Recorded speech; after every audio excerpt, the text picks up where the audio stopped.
მორჩეულად ახალს ვერაფერს ვერ ვიტყვი მზია ამაღლობელზე, იმიტომ რომ იმდენი ითქვა მებრძოლ ქალზე, რომელიც დაუჯერებელ სირთულეებს იტანს. მაღალი ნათქვამია, მაგრამ ფაქტი ესეა, მთელ მსოფლიოს აჩვენა თუ ქალს რამხელა ძალა აქვს.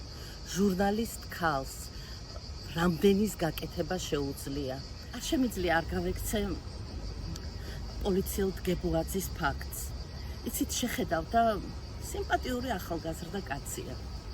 გასაგებია, რომ იგი რაღაცა ერთ-ერთი ჭანჭიტია ამ არალეგიტიმური მთავრობის და ასრულებს თავის საქმეს, მაგრამ მესმის დააკავა, მესმის ბორკილები დაადო, მაგრამ ეს თანამდებობის ამბიციამ, ამ თავში ავარდნილმა ყეყეჩობამ ისეთი საქმე აქნევინა, რომ იცით რა, ჩვენ კი ვიძახით, რომ წუთია სოფელი, მაგრამ იგი ახალგაზრდაა და გრძელი გზა აქვს გასავლე.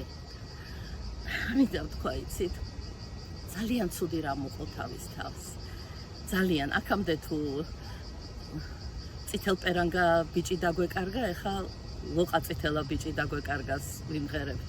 აი რა თუნდოდა, რაში აწყობდა ეს ყველაფერი? არა წასლია იმ ამბიციამ, იმ რაღაცა ყალბმა პატივმოყვარეობამ. რატო შვილო? აი რატო?